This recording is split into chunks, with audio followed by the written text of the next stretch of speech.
Hello दोस्तों, कैसे हैं आप सभी। तो स्वागत है आप सभी का आपके अपने YouTube channel engineers career institute पर। तो अगर हम बात करें तो आप सभी के लिए एक नोटिफिकेशन में लेकर आया हूं। तो यहां पर ये जो वैकेंसी है वो HAL के अंदर जो आई हुई है, हिंदुस्तान एरोनॉटिक्स लिमिटेड के अंदर। तो देखते हैं कि यहां पर क्या क्या क्राइटेरिया है और क्या जॉब स्पेसिफिकेशन है। तो देखो यहां पर अगर आप देखोगे तो हिंदुस्तान एरोनॉटिक्स लिमिटेड का जो ये आपके पास में नोटिफिकेशन है ये 18/9 का है, 18 तारीख को ये नोटिफिकेशन आया था।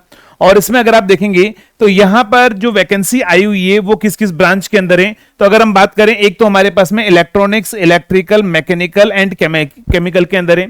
अगर हम इलेक्ट्रॉनिक्स की बात करें तो यहां पर 11 वैकेंसी है और इलेक्ट्रिकल में 1 वैकेंसी है, मैकेनिकल में 5 है और केमिकल के अंदर जो है वो 1 वैकेंसी है। और यहां पर अगर आप देखेंगे तो टोटल मिलाकर जो 18 वैकेंसी है वो यहां पर आपके पास में इलेक्ट्रिकल इलेक्ट्रॉनिक्स के अंदर जो है वो आ रखी है, मैकेनिकल के अंदर। और अगर हम बात करें ऑपरेटर के अंदर, नेक्स्ट एक और हमारे पास में सेकंड कैटेगरी में है। सेकंड कैटेगरी के अंदर जो है इलेक्ट्रॉनिक्स में 6 वैकेंसी है, इलेक्ट्रिकल के अंदर 4 वैकेंसी है और देन उसके बाद में फिटिंग के अंदर, टर्निंग के अंदर और वेल्डिंग के अंदर जो है 2 और 1 वैकेंसी है। इन टोटल मिलाकर जो हमारे पास में 16 वैकेंसी है। हालांकि वैकेंसी थोड़ी बहुत कम है, लेकिन ये कि जो भी नोटिफिकेशन आएंगे, चाहे आपके पास में 2 वैकेंसी हो, 3 वैकेंसी हो, सारी इंफॉर्मेशन जो है मैं आपको प्रोवाइड करवाता रहूंगा। क्योंकि HAL जो है आपको सभी को पता है कि यार बहुत बड़ी कंपनी है। अगर आप यहां पर जॉब करते हैं तो आप सभी को पता है कि आगे फ्यूचर ग्रोथ जो है वो काफी अच्छे होने के चांसेस रहते हैं। लेकिन यहां पर ये जो जॉब है, अगर हम बात करें तो ये जो हमारे पास में जॉब के लिए बोला हुआ है कि ये टेन्योर बेसिस पर है, ध्यान रखना टेन्योर बेसिस पर है और 4 ईयर का लॉक इन पीरियड है। और ये बोला गया कि ये जो आपके पास में चीजें आगे एक्सटेंड भी हो सकती हैं, ठीक है। वो डिपेंड करेगा कि आपके वर्क के ऊपर कि आपका जो वर्क है वो किस तरह से चलता है ना।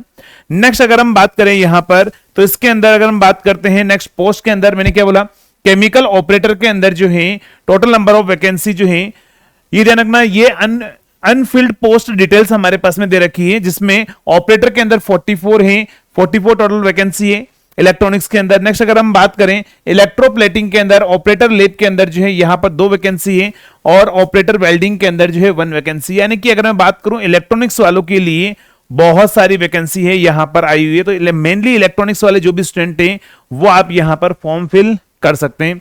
नेक्स्ट अगर हम बात करते हैं एक्सटेंट ऑफ डिसेबिलिटी और फिजिकल रिक्वायरमेंट जो है वो आपसे बोला हुआ है फिटर, मैकेनिकल और आपके पास में जो है टर्नर के अंदर जो है क्या क्या आपके पास में फिजिकल रिक्वायरमेंट है। तो एक बार ये नोटिफिकेशन में जरूर आप पढ़ ले सारी चीजें, OL, SDD, SID, SD, SI, इन सभी के बारे में जो है वो यहां पर लिखा गया है। SDD का मतलब क्या होगा, स्पाइनल डिफॉर्मिटी, स्पाइनल इंजरी, ये सब कुछ आपको मेडिकल फिटनेस के बारे में चीजें बताई गई है।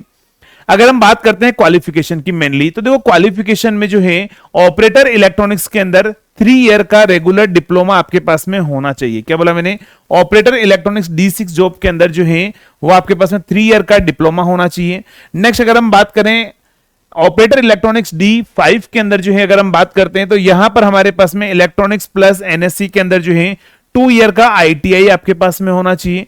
नेक्स्ट ऑपरेटर मैकेनिकल के अंदर अगर हम बात करें जिसमें D6 के अंदर जो है वो वैकेंसी है, उसमें 3 ईयर का रेगुलर डिप्लोमा होना चाहिए। और इलेक्ट्रिकल के अंदर भी 3 ईयर का फुल टाइम रेगुलर डिप्लोमा आपके पास में रहना चाहिए।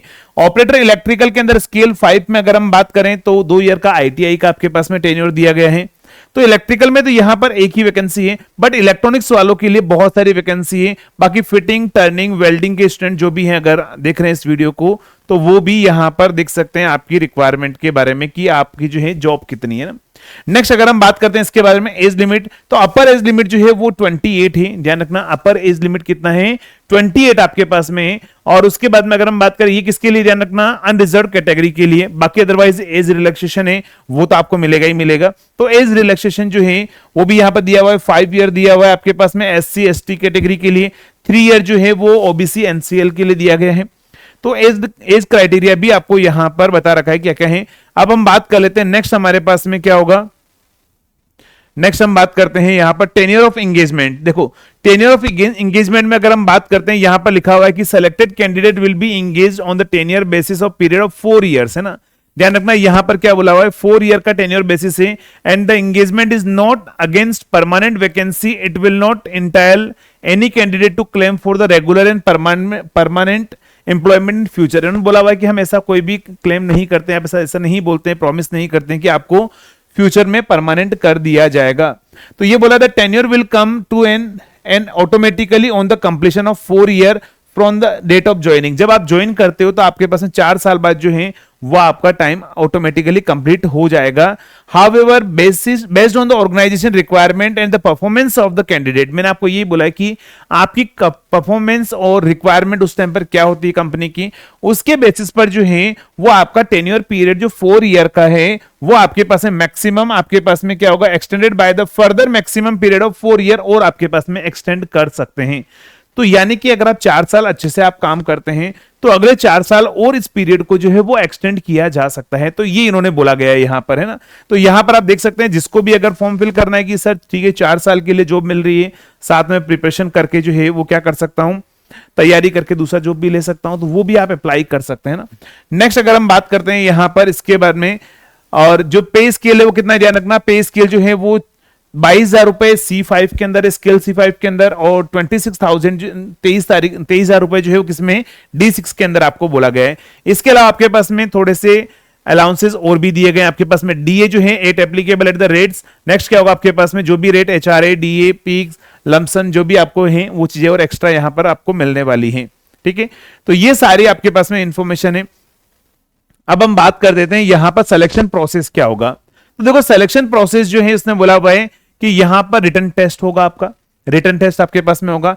Minimum percentage marks score in the candidate in qualifying examination जो है, ध्यान रखना जो एग्जाम होगा उसमें जनरल, ईडब्ल्यूएस और ओबीसी के लिए 60% और अबाउ क्वालिफाइंग मार्क्स चाहिए, और SC ST के लिए 50% और उससे अबाउ जो है वो क्वालिफाइंग मार्क्स आपके पास में चाहिए।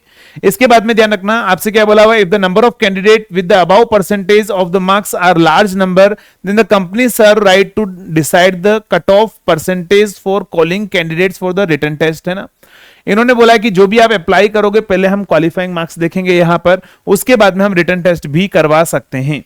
ठीक है, तो ये सारी चीजें यहां पर आपको बोला गया है। रिटन टेस्ट जो होगा वो आपके पास में 2.5 घंटे का होने वाला है। ध्यान रखना इसमें क्या होगा, टेस्ट के अंदर 3 पार्ट होंगे। नेक्स्ट हमारे पास MCQ पार्ट होंगे। पार्ट 1 में 20 क्वेश्चन जो है जनरल अवेयरनेस के होंगे, 40 क्वेश्चन जो है इंग्लिश और रीजनिंग के होंगे, और नेक्स्ट हमारे पास में 100 क्वेश्चन जो है वो जो भी आप जिस ब्रांच से आप बिलोंग करते हो, टोटल मिला के आपके पास में 100, 40 और 20 यानी कि 160 क्वेश्चन आपके पेपर 160 क्वेश्चन आपके पास में होने वाला है। कोई नेगेटिव मार्किंग नहीं है, ध्यान रखना यहां पर नो नेगेटिव मार्किंग जो है वो बोला है। इसका मतलब आप जो है यहां पर ऊपर वाले का नाम लेकर भी लास्ट में लगा सकते हैं आंसर, मतलब नेगेटिव मार्किंग नहीं। वैसे दिन से बचना है, इन चीजों का काम नहीं करना है, लेकिन यहां नेगेटिव मार्किंग नहीं है, तो चलिए आप यहां से आप बच सकते हैं नेगेटिव से।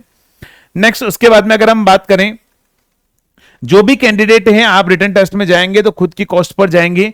नो यहां पर क्या हो, they have to appear written test on the date, time और venue will be mention in their admit card. जो भी आपका एडमिट कार्ड आएगा वहां पर आपको जाकर है वो एग्जाम देना है। ठीक है, बाकी जो हमारे पास में ये बहुत सारी चीजें यहां पर दे रखी है, जो मेन चीजें मैंने आपको बता दी हैं।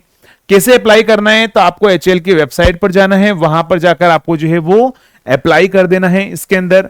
और अगर हम बात करें एप्लीकेशन फी के बारे में, no application will be accepted in the 5 तारीख तक आपके पास लास्ट डेट जो है 5 तारीख है ना, 5 अक्टूबर जो है वो आपके पास में लास्ट डेट है। और इसका जो एप्लीकेशन फी है वो कितना है हमारे पास में 200 रुपीज है ना। और हमारे पास में ध्यान रखना ये जो है क्या बोला हुआ है, the candidate are required to deposit 200 rupees through online which is non refundable, है ना। ठीक है, ये ध्यान रखना नॉन रिफंडेबल है, आपको ये वापस नहीं मिलने वाला है। बट मेन चीज है कि अगर जॉब लग जाती है तो आप इतना वैसे भी आप जो है वो ले लोगे। बाकी इसके अलावा ये जो सारा नोटिफिकेशन है इसमें और भी बहुत सारी कंडीशंस दे रखी है। जो मेन कंडीशन है, अभी जो रिक्वायरमेंट है सारा मैंने आपको बता दिया है। बाकी ये जो नोटिफिकेशन की PDF अगर आपको चाहिए तो आपको इंजीनियर्स करियर इंस्टीट्यूट के टेलीग्राम चैनल पर जो है आप क्या कर सकते हो, टेलीग्राम का जो लिंक है इस वीडियो के डिस्क्रिप्शन में मिल जाएगा, और आप उसको ज्वाइन करके वहां से इस PDF को पूरा जो है वो कलेक्ट कर सकते हैं ना। तो चलिए दोस्तों, अगर आगे कोई भी नोटिफिकेशन आता है तो इसी तरीके से मैं आप सभी लोगों के लिए वीडियो लेकर आऊंगा और सारी इंफॉर्मेशन आपको प्रोवाइड कराऊंगा ना। तब तक के लिए थैंक यू सो मच।